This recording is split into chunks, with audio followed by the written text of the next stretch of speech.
Bonjour à tous, bienvenue sur cette nouvelle vidéo. Aujourd'hui, on va parler de la batterie Sherpa 100 AC de chez Goal0.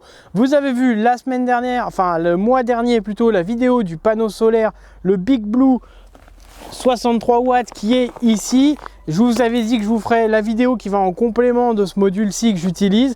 Donc c'est aujourd'hui chose faite, on va dire. Je vais vous présenter tout de suite la Sherpa 100 AC de chez Goal0. Allez, à tout de suite.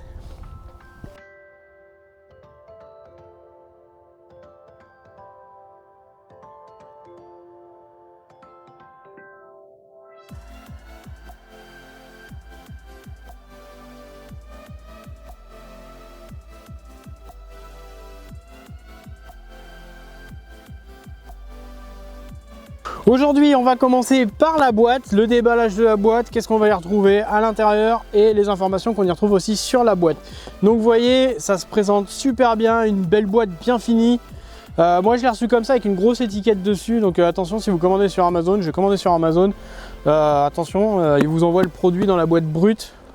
Ça peut susciter certains vols pour certaines personnes. Voilà, donc là, qu'est-ce qu'on y retrouve? Voilà des belles images, comme quoi c'est compatible avec pas mal de choses, des informations, bref, ça, c'est une boîte, on s'en fout. La boîte a fait assez luxe, hein, ça fait un peu comme iPhone, pour ceux qui prennent des iPhones. C'est assez propre, ou DJI, pour ceux qui ont des drones DJI, c'est bien fini, quoi.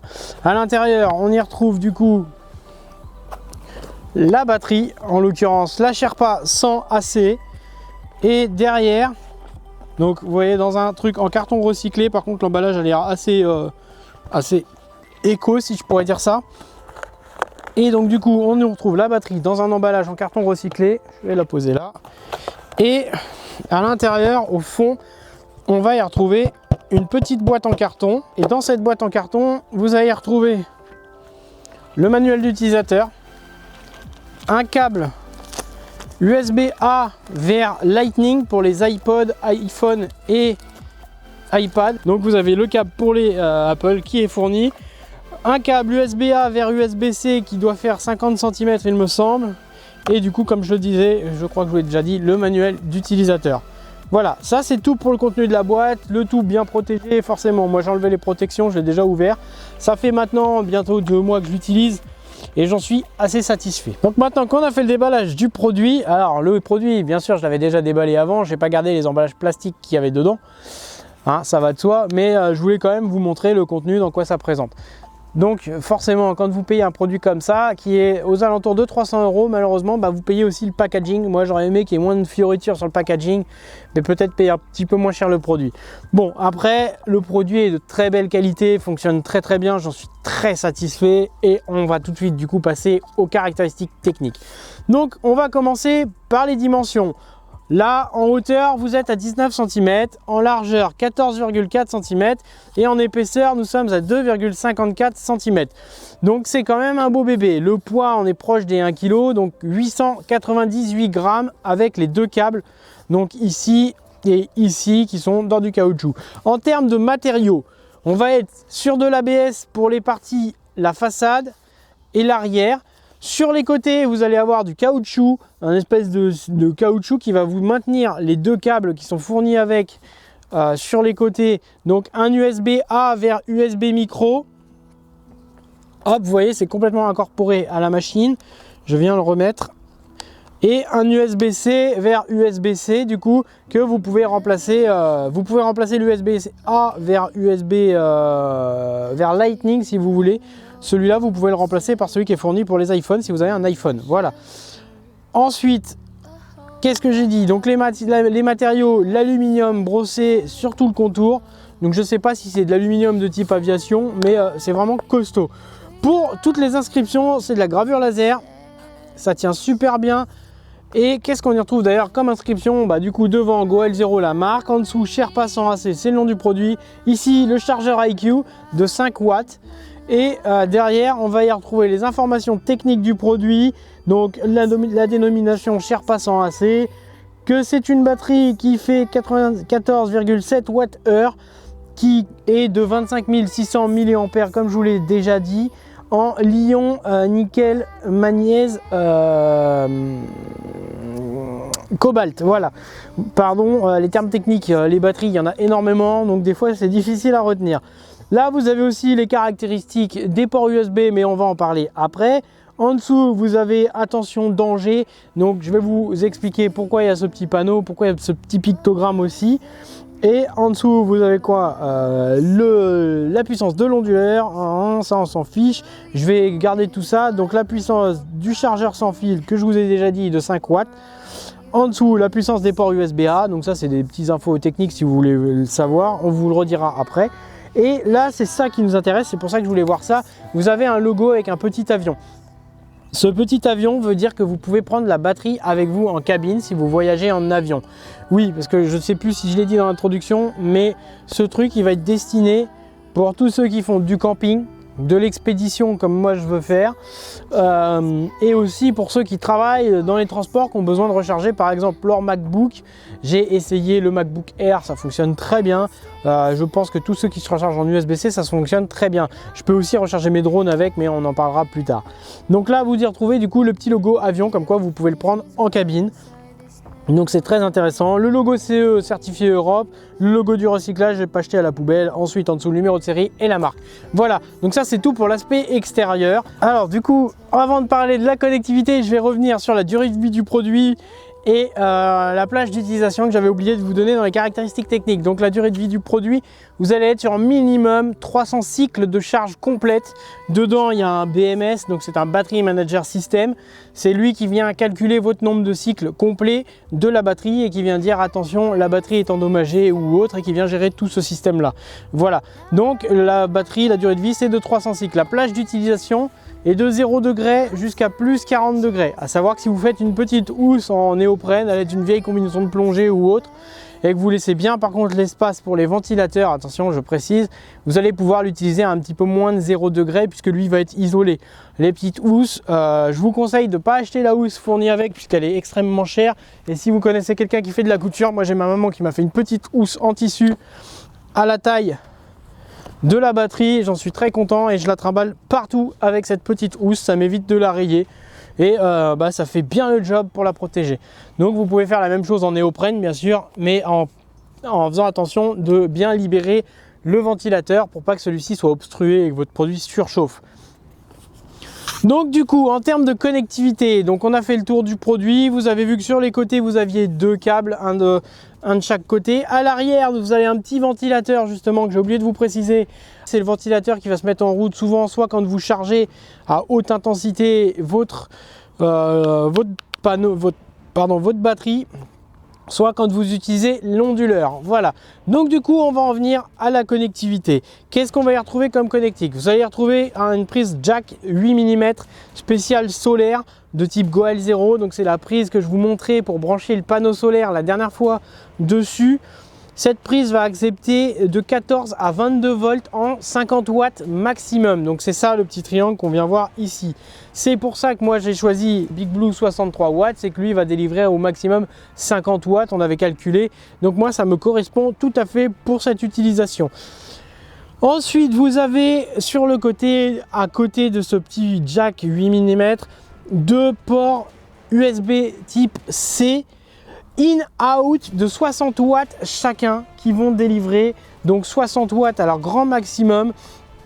Et en termes de puissance, enfin de voltage, vous allez aller 5 volts, 9 volts, 12 volts, 15 volts ou 20 volts. Donc à 60 watts par port, ou si vous les combinez, vous allez pouvoir sortir 100 watts au maximum dans les deux ports combinés. Voilà.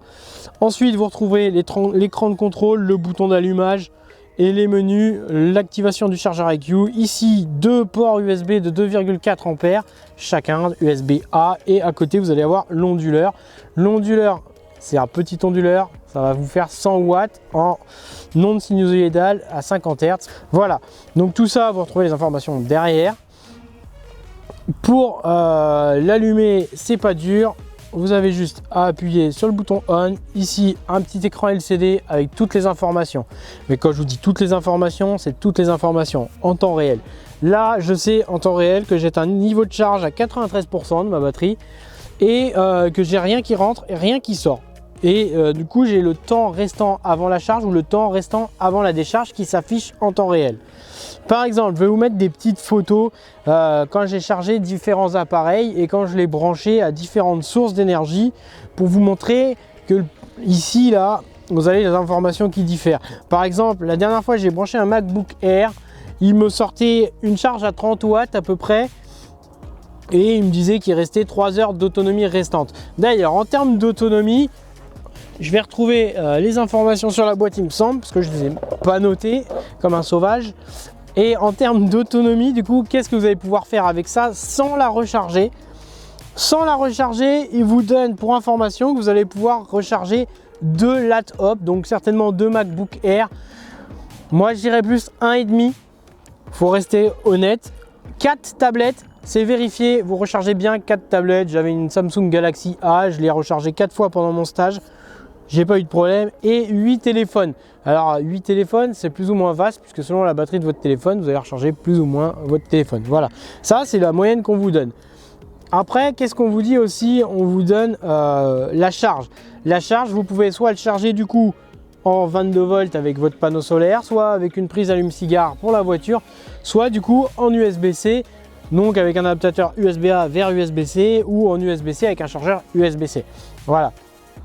Pour ça, il va y avoir différents temps de charge forcément.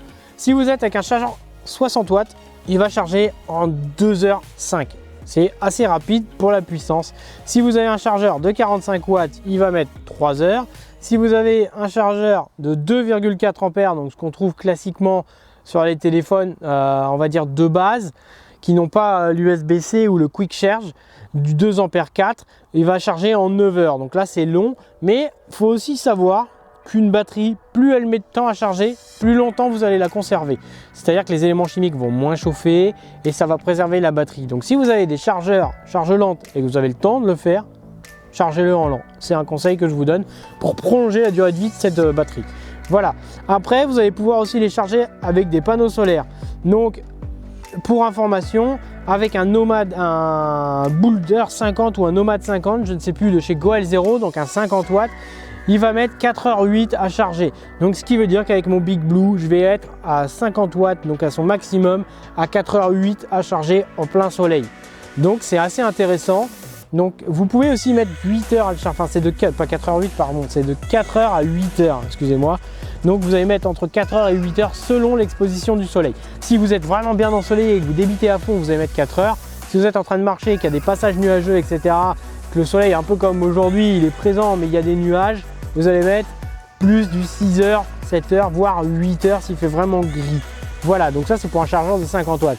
Après, pour le Nomad 14, vous allez mettre entre 14 et 28 heures. C'est énorme, c'est limite 2 jours de soleil, hein, parce qu'il y a la journée, il faut penser 12 heures de soleil. À moins d'être au cercle polaire ou je sais pas où, vous allez avoir du mal à les avoir les 12 heures de soleil. Enfin les 14 heures. Donc là, Nomad 14, clairement ce produit-là, faut l'oublier. À moins que vous ayez vraiment le temps et que vous en servez occasionnellement, que vous ayez un téléphone à charger, un lecteur MP3 ou peut-être un appareil photo. Ensuite, pour un Nomad 28, là ça commence à être un peu plus intéressant. Donc Nomad 28, c'est 28 watts, hein, bien sûr. Donc on va être entre 7 et 14 heures. C'est déjà plus raisonnable. Et du coup, pour le Boulder 50, donc c'est bien le Boulder, pas le Nomad, entre 4 et 8 heures, ce que je vous disais tout à l'heure. Voilà. Donc ça, c'est tout pour la connectivité. Qu'est-ce qu'on va y retrouver? Vous allez retrouver des menus quand vous l'allumez. Donc ce que je vous disais, les watts qui sortent, les watts qui rentrent et la durée soit de rechargement complète, soit quand est-ce qu'elle va être vide complètement. Donc là, si j'allume mon onduleur, on voit bien qu'il me reste, là il est en train de se mettre à jour, 42, hop, on va attendre qu'il se mette à jour, voilà. Donc là, l'onduleur à vide consomme 2 watts. Si je mets le chargeur IQ en plus, tiens, voilà. Le chargeur IQ à vide, il consomme quasiment rien, c'est négligeable on va dire. Voilà, là il s'est mis à jour, onduleur allumé, chargeur IQ allumé sans rien. Il consomme, il me reste 26 heures d'autonomie. Donc comme ça, si je le laisse allumer en 26 heures, la batterie va se mettre en protection, elle va s'arrêter. Pour pallier à ça, vous pouvez le brancher en panneau solaire ou vous pouvez le brancher au secteur et ça vous rajoutera un petit peu d'autonomie. Donc vous pouvez charger et décharger en même temps, ça pose aucun problème. Et voilà. Donc vous allez aussi retrouver dans les menus avancés, mais ça je vous laisserai aller voir le mode d'emploi, chacun des ports qui est affiché, donc d'ici, P1, P2, on a U1, U2, donc les deux là, on a IQ et AC, donc tout ça c'est affiché là, et si vous servez tous les ports USB en même temps, plus le chargeur, tout est indiqué là, chaque sortie, chaque entrée. Vous pouvez aussi sélectionner cela en sortie seulement ou en entrée seulement. Ça peut être intéressant sur les petites batteries USB Power Discharge qui sont capables de charger cette batterie là. Si vous avez ça en relais par exemple sur un panneau solaire ou que vous avez des petites batteries que vous voulez décharger là-dedans, vous pouvez le faire, mais attention à bien indiquer en entrée seulement. Sinon c'est lui qui va aller charger l'autre batterie. Vous voyez un peu le micmac. À vous de sélectionner. Alors moi ce que j'ai fait, le port numéro 1 je l'ai mis en sortie, le port numéro 2 je l'ai mis en entrée sortie. Je sais très bien en entrée seulement, pardon. Je sais très bien que j'en ai un qui va me sortir en entrée, l'autre en sortie. Et voilà, ça me pose aucun problème. Donc ça c'est tout. Je vais pas m'avancer dans les menus, ce serait très compliqué. Maintenant ce que je vais... Voilà, donc là j'appuie longtemps reset, j'appuie une fois éteint. Donc c'est bon pour tout ça. Bon voilà, donc je ne vais pas m'étendre sur toutes les caractéristiques techniques, il y a énormément de choses à savoir sur ce produit. La vidéo durerait très longtemps si je commençais à m'étendre sur le sujet. Maintenant, qu'est-ce que moi je fais avec? Qu'est-ce que ça me permet de faire aujourd'hui? Aujourd'hui, cette batterie, quand je suis par exemple en tournage à l'extérieur avec Jérôme, ça me permet de recharger mes batteries du Canon R5, du GH5 Panasonic, soit avec les chargeurs USB, soit avec le chargeur 220 volts. J'ai aussi des drones de chez DJI et les drones de chez DJI. Donc on a le Mavic Mini qui se recharge en USB, lui pas de problème, on va utiliser les ports USB. Et on a le Mavic 2 Pro. Le Mavic 2 Pro, lui, se charge uniquement en 220 volts et il a un chargeur qui consomme 189 watts. Et là, c'est là où je mets entre parenthèses, c'est que ce chargeur va être compatible avec la Sherpa 100 AC. C'est-à-dire, vous allez me dire, oui, mais il débite que 100 watts. Donc, c'est ce que je disais tout à l'heure, il va débiter que 100 watts en 220 volts. Mais ça se calcule.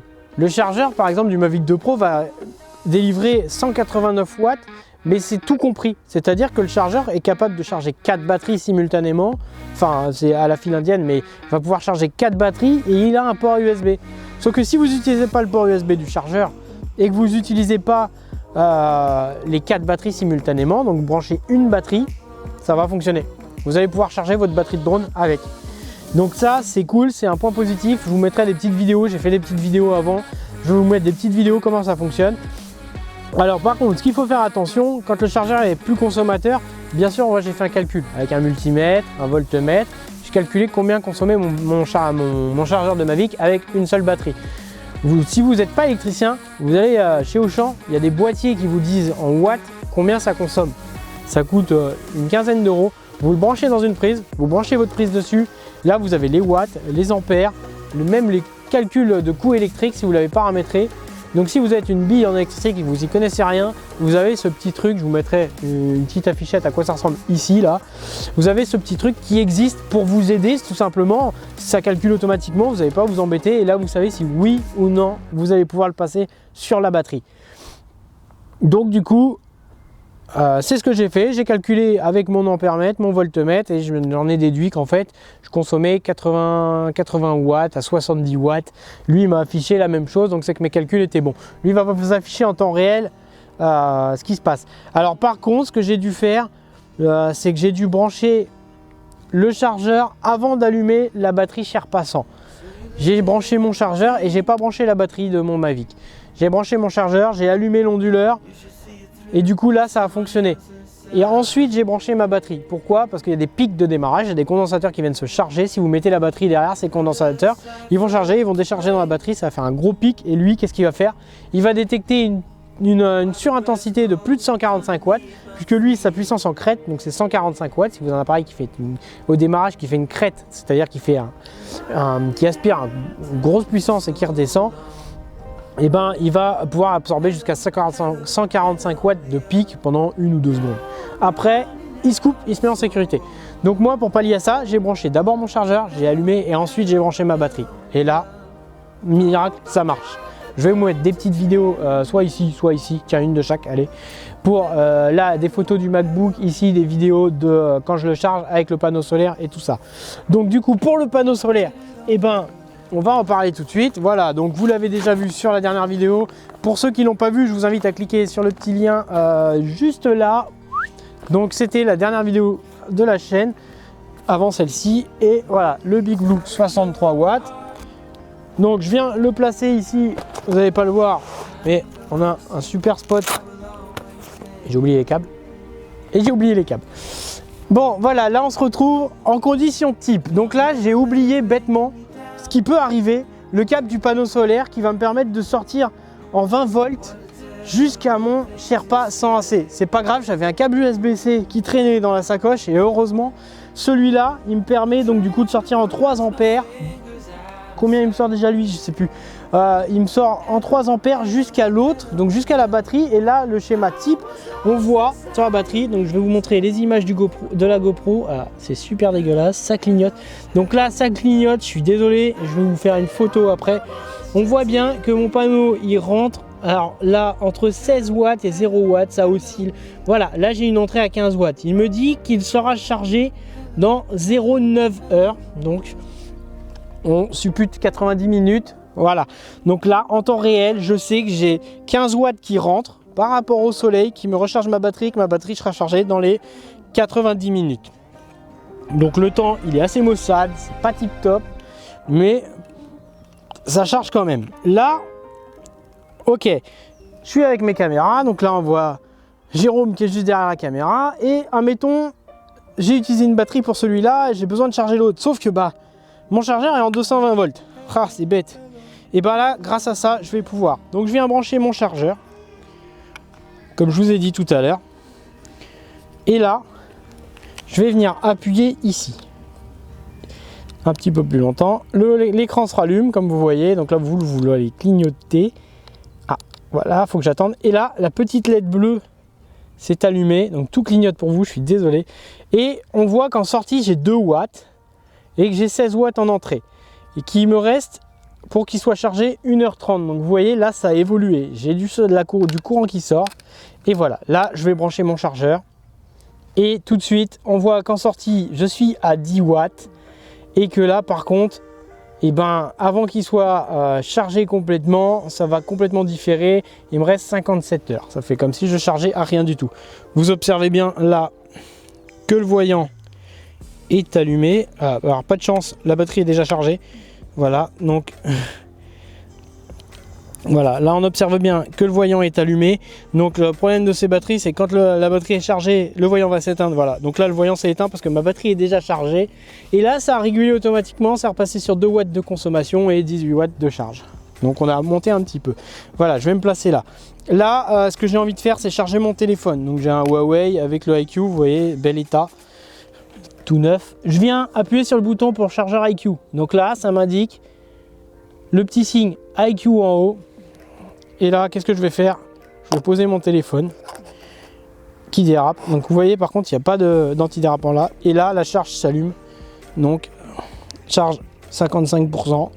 Et voilà. Et donc là, qu'est-ce qui s'est passé? Et ben, j'ai mon chargeur de GH5.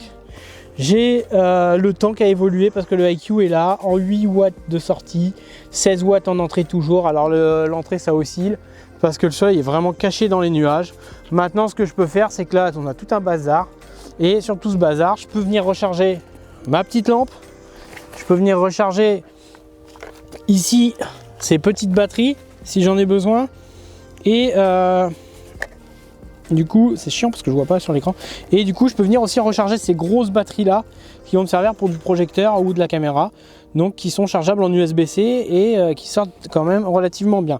Après je vais pouvoir charger mes micros, tout ça, mais bref, ça on s'en fiche. Pour vous dire qu'avec ça vous allez pouvoir charger énormément de choses et vous allez avoir énormément d'autonomie.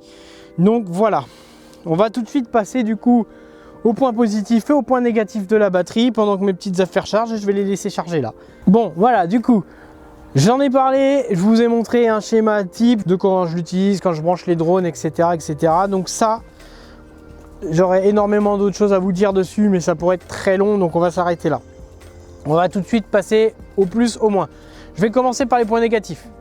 Il faut toujours commencer par le négatif, comme on disait la dernière fois, on va rester sur notre positif. Le négatif, première chose, le prix. Je me suis coupé un rein pour le vendre. Et pour pouvoir acheter ça, ça coûte très cher. Le combiné panneau solaire plus la batterie, faut vraiment le vouloir pour l'acheter. Donc moi, je le voulais, je l'ai fait, mais attention, ça coûte très cher. Les moins aussi, il n'y a pas de housse fournie avec. La housse, on vous la vend en supplément à 15 €. Wow. Rajouter encore 15 € pour acheter une housse, ils auraient quand même pu, sur un prix à 300 € à peu près, vous la filer avec, ça mange pas de pain. Voilà. Ensuite, qu'est-ce qu'on a d'autre dans les moins? Ils ne sont pas connectables en série, on ne peut pas les stacker. Ça veut dire que si vous en avez 3 à 4 comme ça, vous les empilez et les connectez en série, négatif, ça ne marchera pas. Sur les Goal Zero, donc sur les batteries, pas les Sherpa, mais les Nomades, je crois qu'il y a les grosses batteries que vous voyez, les Yeti, voilà. Sur les Yeti, vous allez pouvoir certaines les connecter en série. Celle-là, c'est pas possible. Après, bon, c'est pas son but non plus. Moi, je voulais un truc qui soit quand même assez petit et transportable. C'est le cas. Ça pèse un peu lourd. Ça peut être un point négatif aussi, presque 1 kg. Mais il faut savoir ce qu'on veut, comme je disais la dernière fois. Le combiné panneau solaire plus ça, bah, vous prenez 2 kg dans la gueule facile. Alors voilà, donc ça c'est tout pour les points négatifs. Le point où je suis un peu mitigé, c'est la plage de température d'utilisation. Mais malheureusement, on ne peut rien y faire, c'est les batteries, c'est comme ça. Donc la plage d'utilisation, c'est de 0 à 40 degrés. Sachant que comme je vous ai dit tout à l'heure, si vous voulez mettre plus que... Si vous voulez descendre en dessous de 0, vous lui faites une petite housse en néoprène. Et ça va, bien sûr, en laissant les interstices pour les ventilateurs et les grilles de ventilation qui sont sur les côtés libres pour pouvoir laisser respirer le produit. Ça va fonctionner jusqu'à, je pense, -5, -10 sans trop de soucis. Ça se déchargera quand même un petit peu plus vite qu'à 25 degrés. Mais voilà. Par contre, à partir de 40 degrés, les batteries vont être en souffrance. Le lithium, ça n'aime pas du tout la chaleur. C'est encore pire que le froid. Alors autant les batteries de voiture n'aiment pas le froid, mais les batteries lithium n'aiment pas le chaud. À savoir que ça les fait gonfler, ça les explose. Donc à vous de prendre les précautions d'utilisation et de ne pas l'utiliser quand il fait trop chaud. Bon, du coup, on a fait les moins. Maintenant, on va partir sur les points positifs. Il y en a pas mal quand même. Déjà, c'est compact, c'est assez léger pour un truc qui fait du 220 volts. Ça, c'est cool. C'est solide. C'est vraiment les matériaux utilisés sont de qualité. Les accessoires fournis, mine de rien, c'est un plus. Je vous rappelle, vous avez un câble Lightning vers USB-A, un câble USB-A vers USB-C, un câble USB-A vers USB micro et un câble USB-C vers USB-C. Du coup, vous avez de quoi couvrir quasiment tout. Ensuite, il fait du 220 volts, il fait du 60 watts, donc vous pouvez charger tout avec quasiment, à petite puissance bien sûr, mais vous pouvez charger votre ordinateur, vos batteries de caméra, de caméscope, d'appareil photo. Vous pouvez charger votre drone comme on l'a vu, mais alors attention, je mets des guillemets, calculez bien la puissance de votre chargeur avant. Voilà, ça fait partie des plus. Autre plus, j'ai de l'électricité partout dans le monde, comme je vous disais. Panneau solaire plus batterie, j'ai de l'électricité partout. Voilà, à condition qu'il ne fasse pas nuit pendant 48 heures. Et encore les 48 heures avec ça, je pense que je suis large. Je ne vais pas utiliser mon téléphone pendant 48 heures. Bref, la connectivité dans les plus, 4 ports USB au total, avec l'USB-C combiné, une prise de 120 volts, une entrée pour les panneaux solaires, les chargeurs allume-cigare et aussi un chargeur IQ, donc un chargeur sans fil sur le dessus. Voilà.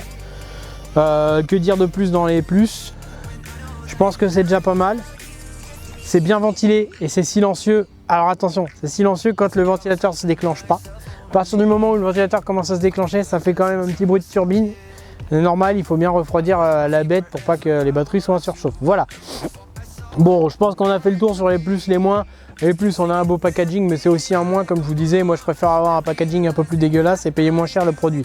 Parce que, faut être honnête, quand vous avez ça en packaging, là, vous payez le packaging, mais je pense que vous payez bien 20 balles de plus dans le produit pour avoir un truc super verni, machin. Donc, je préférerais avoir un packaging un peu plus soft et payer moins cher. Un dernier plus aussi, il est solar ready qu'on dit. C'est-à-dire que lui, il intègre un convertisseur solaire à l'intérieur. Vous avez juste à brancher votre panneau solaire dessus et ça fonctionne. Donc si là, j'avais pas eu le Big Blue 63 watts, j'aurais pu prendre un panneau solaire de 20 watts lambda monocristallin, polycristallin souple, faire un connecteur et le brancher dessus. Lui, il aurait prévu, il a son régulateur MPTT dedans, ou PWM, je sais pas, mais il l'a à l'intérieur. Là, en l'occurrence, moi, c'est le panneau qui travaille. Donc ça me va, voilà. Bon, c'est tout pour la Sherpa 100 AC que je vais débrancher. Voilà. Donc là, elle me charge toujours à 16 watts, 95%. Je viens de débrancher le chargeur. C'est tout. C'est un très bon produit pour ceux qui cherchent à voyager beaucoup, qui veulent une petite puissance, qui ont besoin de recharger le rasoir, la brosse à dents, le téléphone portable, la tablette, l'ordinateur. C'est nickel. Ceux qui veulent faire du reportage dans les quatre coins du monde aussi pour aller filmer, je sais pas, les gens en Arctique et tout ça, c'est nickel, ça fonctionne, ça fait le boulot. Donc voilà, moi je vous le recommande, franchement. Après, si vous voulez pas payer le prix Goel Zero, vous avez Suoaki qui fait d'autres trucs. Je vais vous mettre une photo ici, j'en ai vu d'autres. Vous en avez énormément d'autres sur le marché, à vous de faire votre choix parmi la jungle des batteries portables. Maintenant, pour moi, ça devient indispensable dans un cadre de reportage. Voilà. Donc, je vous souhaite à tous une bonne soirée, une bonne nuit. Une bonne matinée comme d'habitude. J'espère que la vidéo vous a plu. Si c'est le cas, n'hésitez pas à mettre un petit pouce vers le haut, à vous abonner si vous n'êtes pas abonné, si vous voulez en voir plus. Et puis sur ce, comme d'habitude, randonnez bien, trekkez bien et surtout, portez-vous bien. Ciao!